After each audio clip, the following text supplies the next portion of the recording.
Good day everyone, I'm Catherine Pagrangan and today I'm going to perform the parenteral drug administration. For this video, I will be going to perform 3 skills, which is the intradermal, intramuscular, and the subcutaneous route. These 3 administration route have the same preparation phase. So, to lessen the time and effort, I'm going to perform it once. And now, before proceeding to the procedure, we need to check first the doctor's order and medication record, or MAR. This is done so that we will be able to identify what drug is to be given to the assigned patient, and we have to determine the drug's name, dosage, the route of administration, and the time it is to be given. Now, after doing that, we also have to check the label of the medication against MAR to ensure that we are going to prepare the right medication. Now, in a medication administration, it is important to perform the 3 checks. So, we have to check or read the label of the medication when it is taken from the medication card. We have to read the label again before withdrawing the medication. And we have to read the label again after withdrawing the medication. After doing that, we have to proceed with the preparation of the equipment needed to conserve time and energy. The equipments include syringes. I have tuberculin syringe, the insulin syringe, and a 5 cc gauge, 23 inches, the 23 syringe rather than the aspirating needle. Then hypodermic tray, forceps, alcohol, sterile water, which will be able to serve as medication for this demonstration. Also, the alcohol swab, waste receptacle. Then, now I'm going to proceed with the preparation of the medication. So, preparing medication from the vial. First, I'm going to prepare medication from a vial, but before that, I'm going to perform hand hygiene. First, so to observe proper infection control, prevent procedure. If the medication still needs to be reconstituted, then the vial will contain the powdered form, the medication, and diluent must be added into the vial. After adding a diluent, we must mix it thoroughly by rubbing the vial in between the thumbs and our hands. And now, after doing that, I'm going to prepare the syringe. I have here tuberculin syringe. This is ideal for skin testing and intradermal injection. I'm going to open the package.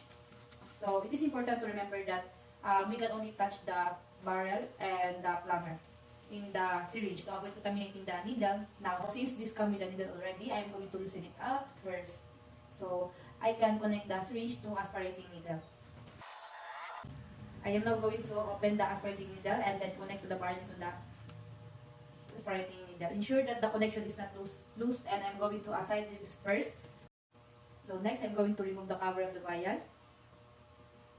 And then, the rubber seal is exposed, so I'm going to clean it using my alcohol swab or soak alcohol 70%. Then,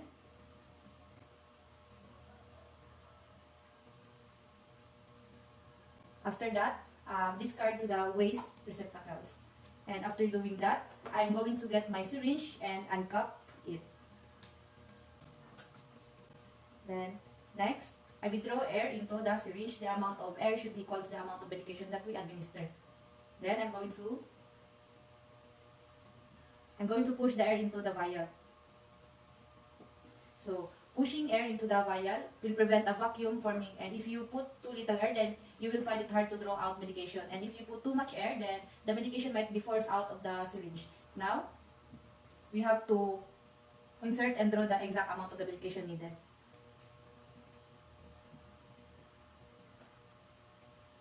Then, after that, if you see the air bubbles inside the syringe, then we could likely tap to the barrel to expel the air bubbles.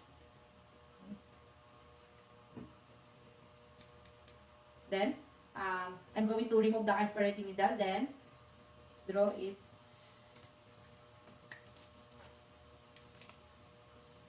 Then, discard. Throw it to the waste receptacle to avoid needle prick injury.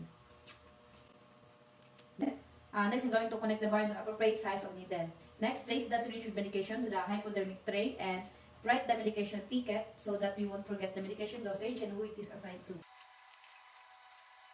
Preparing medication from ampule, we need to prepare the syringe first. So I have here my 5 cc gauge or 23 syringe for my intramuscular injection.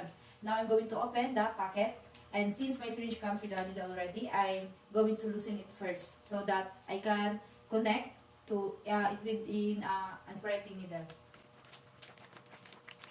Then, loosen it up.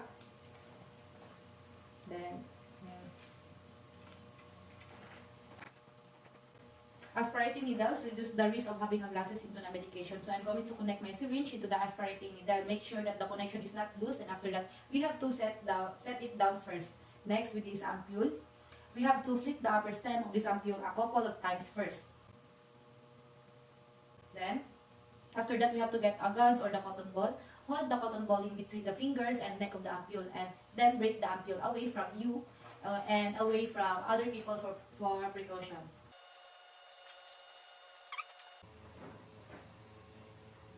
Then, discard. We have to discard the broken neck of the ampule, set it down, and we're good to get the syringe, and we're going to draw out the medication. I'm going to recap the needle. I will take the aspirating needle off and discard it into the sharp container so we could avoid needle prick injury, and then connect to the syringe into a right size needle.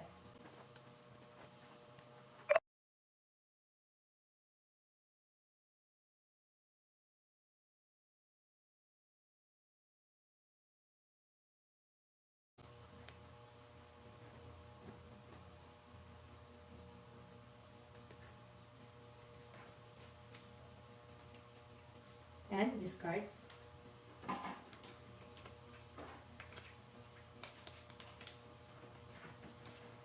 And I'm going to place it on my hypodermic tray, and then write the medication also. A medication ticket, the same as what we did earlier with wire.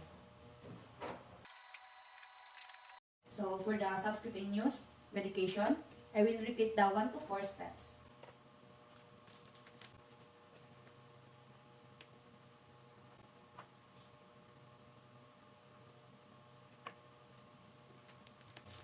And discard it to the receptacle. Then, I will put it to the hypodermic tray. Then, put it to the right.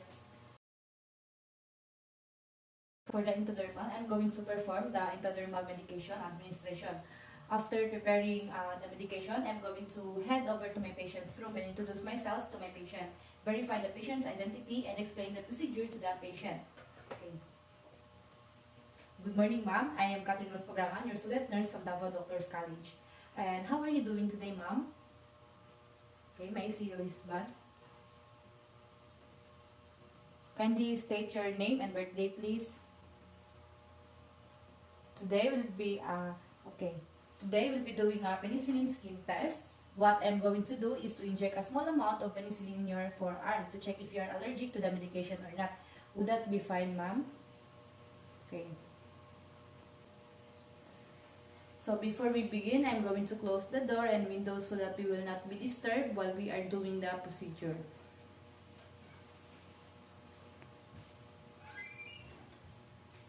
So closing doors and windows ensures that the patient's privacy, and after doing that, we'll have to assist the patient in a comfortable position, and then select the site for injection.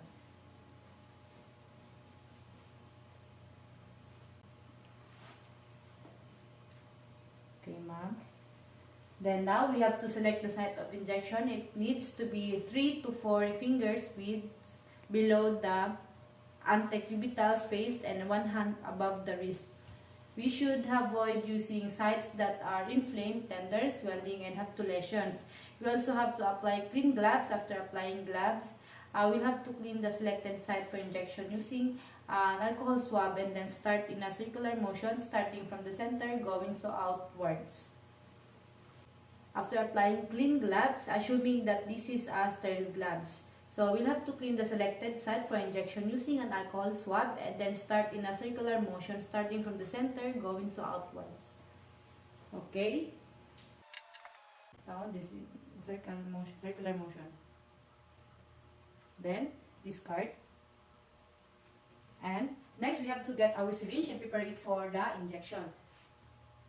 Remove the cap of the syringe, and if there is a bubble present, just tap the barrel to remove the trap air bubbles like this. Then, the syringe between our thumb and the 4 fingers, and then hold it almost parallel to the skin surface with a bevel needle up. We also have to stretch the skin through, okay? And uncap.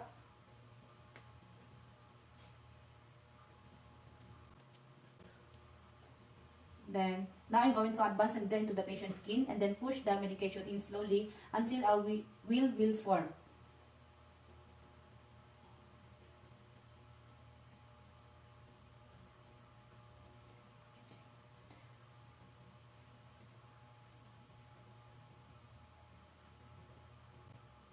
Then, the appearance of a wheel indicates that the medication has entered the area between the intradermal tissues and then the medication has been correctly placed in the dermis. Now we have to, I'm done with the needle and at the same angle, it was inserted to minimize the patient's discomfort and minimize damage to the tissue. We are going to discard the needle into the waist receptacle and then we are going to draw a circle around the wheel. Using this pen, you should use a black or blue pen because a red pen will interfere with the reading. Okay? Okay, ma'am. Okay, ma'am, I am now done with the procedure. We will learn the result after at least 30 minutes. So I am going to head out first so you can have some rest while waiting. Just ensure not to massage the area and do not erase the mark that I placed around it, okay? So if you need anything, don't hesitate to call me using the call button so that I can attend your needs, okay? So after doing that, the procedure, discard the gloves, use and perform aftercare of the equipment. Also proceed to the document process of the procedure. Then discard. So after 30 minutes, ensure to come back to the patient's room to interpret the result of the skin test. Now, for the subcutaneous injection, we still have to select a site that is free of lesions and the things that I mentioned earlier. And then we have to apply clean gloves. And after that, we have to clean the selected site using an alcohol swab starting from the center going to outwards.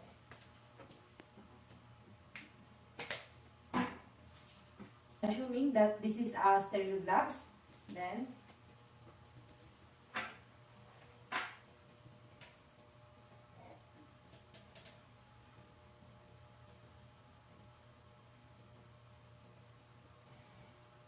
discard, uncap. We have to prepare our syringe for injection, so uncap the syringe. Pinch the skin. Hold the syringe if you are holding a dart and then inject the medication to the patient. But before that, okay,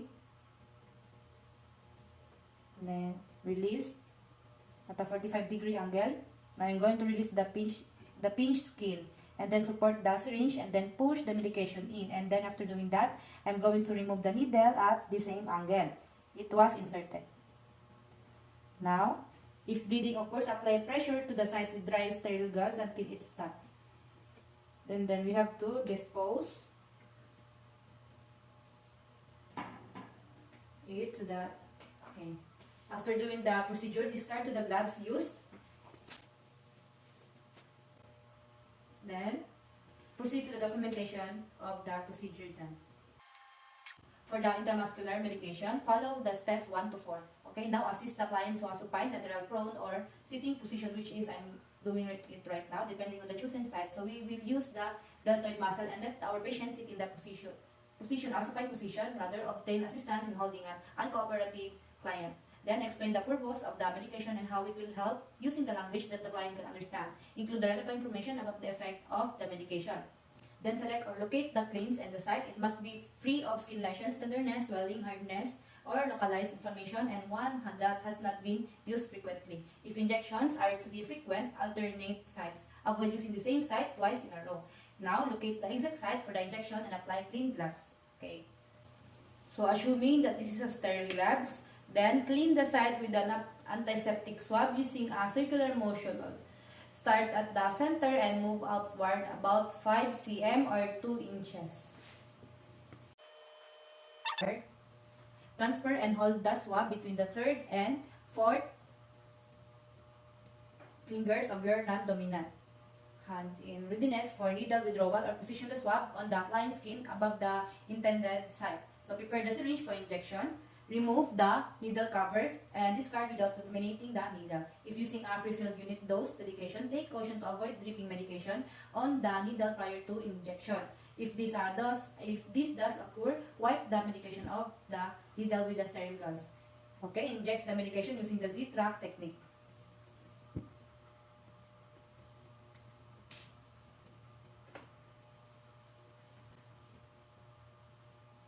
Okay, uses the ulnar side of the non-dominant hand to pull the skin approximately 2.5 cm or 1 inch to the side. Under some circumstances, such as for an emaciated client or an infant, the muscle may be pinched.